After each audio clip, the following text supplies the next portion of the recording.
Tapi kalau kemudian seorang perempuan bertukar dengan suami mencari rizki, maka sebanyak apapun yang dia dapatkan, Allah hanya turunkan untuk pribadinya saja. Allah nggak akan berikan untuk seluruh keluarganya. Ketika perempuan sengaja bertugas mencari nafkah, mengambil tugas suami, sementara suami masih sanggup mencari nafkah, sebanyak apapun yang didapatkan, pasti akan punya masalah di rumah tangganya. Makanya sekalipun banyak dibagi ke rumah, tetap tidak akan meniadakan kegelisahan. Akan ada gelisah, dan sebagainya. Sekarang apakah perempuan dilarang bekerja? Kalau suami masih ada, suami masih kuat dan sehat, maka ingat baik-baik ya, tugas mencari nafkah itu terletak pada suami. Oh, ibu fokus ya. Jadi ada nafkah, ada bekerja, itu berbeda. Saya ulang, ada nafkah, ada bekerja. Kalau nafkah, mencari nafkah, sudah pasti bekerja. Tapi tidak setiap yang bekerja dihukumi sebagai nafkah. Lihat ya, saya ulang ya. Ada nafkah, ada bekerja.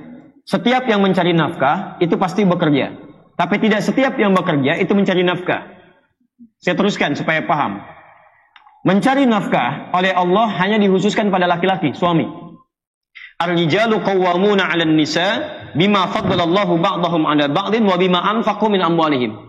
Laki-laki dilebihkan dari perempuan, di antara kelebihannya dijadikan dia pemimpin. Hati-hati.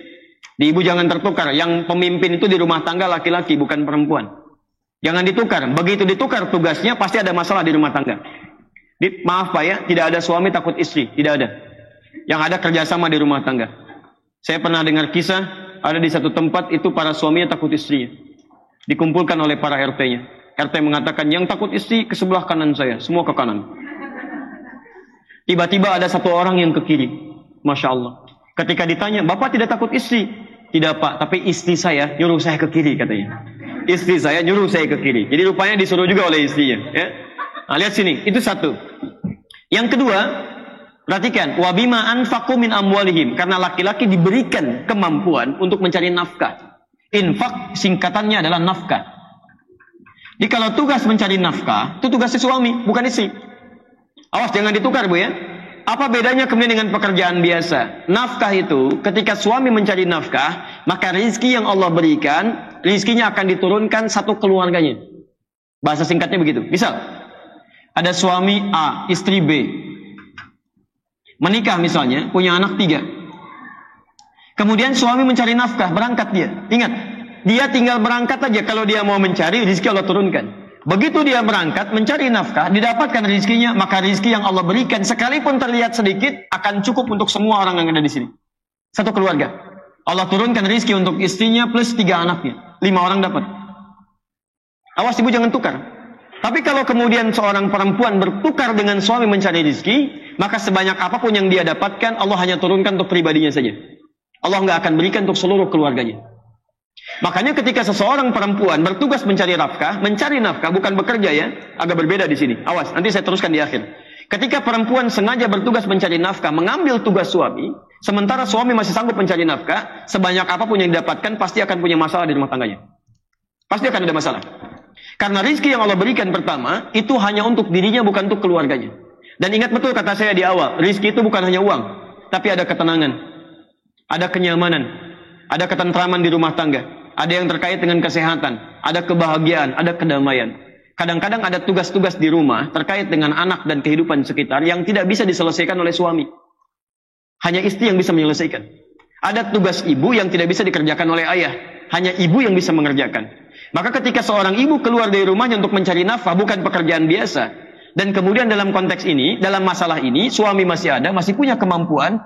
Dia mencari, suami diam di rumah misalnya, maka suami berdosa. Istri kemudian mencari nafkah di sini, harta yang dibawa ke dalam rumahnya, yang akan dia dapatkan, hanya akan pemberian dari Allah untuk dirinya saja. Makanya sekalipun banyak dibagi ke rumah, tetap tidak akan meniadakan kegelisahan. Akan ada gelisah, dan sebagainya. Sekarang apakah perempuan dilarang bekerja? Tidak. Sepanjang pekerjaan itu tidak dipahami sebagai nafkah dalam kehidupannya.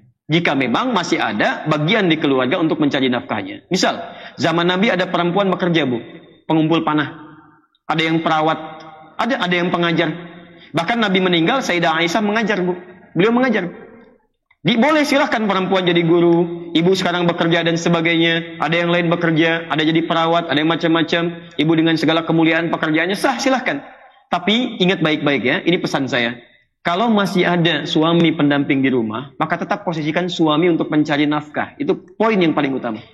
Kalau suami sudah diposisikan pencari nafkah, ibu kemudian bekerja hanya untuk misalnya menyalurkan hobi atau hal-hal yang penting dikerjakan, itu tidak ada masalah. Walaupun kata Quran litashqa, kamu akan merasa berat dalam mengerjakannya. Karena ada tugas-tugas yang harus dikerjakan secara bersamaan. Jelas Bu ya? Maka dalam hal ini, menurut saya, coba ibu diskusi yang terbaik dengan suami.